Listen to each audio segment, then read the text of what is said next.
নিরাপত্তার শঙ্কার কথা বলেছেন আপনি না আসার পেছনে। আপনি কি কোনো ধরনের শঙ্কা বোধ করেছেন এর মধ্যে? বিভিন্ন রকম শঙ্কার কথা তো আমরা অনেক সময় বিভিন্ন ব্যক্তির কাছে তো শুনেছি, সরকারেরও বিভিন্ন ব্যক্তির কাছ থেকেও তো অনেক সময় অনেক শঙ্কার কথা আহ, বিভিন্ন মাধ্যমে বিভিন্ন মিডিয়াতে প্রকাশিত হয়েছে। জুলাই গণ অভ্যুত্থানের প্রসঙ্গে একটু আসি। জুলাই গণ অভ্যুত্থানে আপনার ভূমিকা নিয়ে অনেক আলোচনা আছে। এটি মোটামুটি সব পক্ষই স্বীকার করে যে সেই সময়ে আপনার একটা সক্রিয় ভূমিকা ছিল। আবার আপনার দলের কোনো কোনো নেতা বা সমর্থক তারা এই অভ্যুত্থানের আপনাকে একমাত্র মাস্টারমাইন্ড হিসেবে আখ্যা দিয়েছেন। আপনি কি নিজেকে এই আন্দোলনের মাস্টারমাইন্ড হিসেবে দেখেন? না, আমি অবশ্যই এই জুলাই আন্দোলনে আমি কখনোই মাস্টার মাইন্ড হিসেবে দেখি না। এই যে 5ই আগস্ট, যেই আন্দোলন, জুলাই আন্দোলন বলে যেটি বিখ্যাত বা যেটি সকলের কাছে গৃহীত, এই আন্দোলনটি সফল হয়েছে জুলাই মাসে, কিন্তু এই আন্দোলনটি প্রেক্ষাপট শুরু হয়েছে কিন্তু বহু বছর আগে থেকে।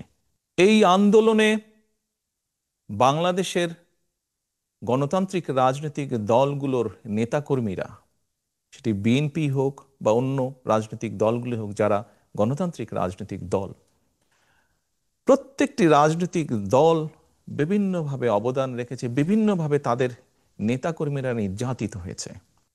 আমি মনে করি জুলাই এ বিষয়ে যদি আপনার থেকে জানতে চাই যে হচ্ছে যে যখন আন্দোলনটা চলছিল, তখন যে আন্দোলনে যে ছাত্র নেতৃত্ব ছিল তাদের সাথে আপনার কতটা যোগাযোগ ছিল? আপনার দলের সাথে তো নিশ্চয়ই যোগাযোগ ছিল, দলের নেতাকর্মীদের সাথে। অন্যদের সাথে আপনার কতটা যোগাযোগ ছিল? স্বাভাবিকভাবে, আমি যেহেতু বাইরে থেকে কাজ করছি, আমাকে যোগাযোগটা অনলাইনের মাধ্যমে রাখতে হয়েছে। এবং সেই দিনগুলোতে আপনাদের নিশ্চয়ই মনে আছে যে টেলিফোন সিস্টেম বা অনলাইন সিস্টেমের কি অবস্থা করেছিল স্বৈরাচার। আপনি যোগাযোগের যেটি কথা বলেছেন, এই যোগাযোগটি প্রত্যক্ষ পরোক্ষ বিভিন্নভাবে আমাদেরকে করতে হয়েছে, বিভিন্ন মাধ্যমে করতে হয়েছে। যোগাযোগটা যে খুব স্মুথ সব সময় থেকেছে তা নয়, প্রত্যেকে সহযোগিতা করেছি আমরা। এই যে ছাত্র জনতার যে অভ্যুত্থান, সেটির পরে এটার কৃতিত্ব কার সেটা নিয়ে বিভিন্ন পক্ষ দাবি করেছে।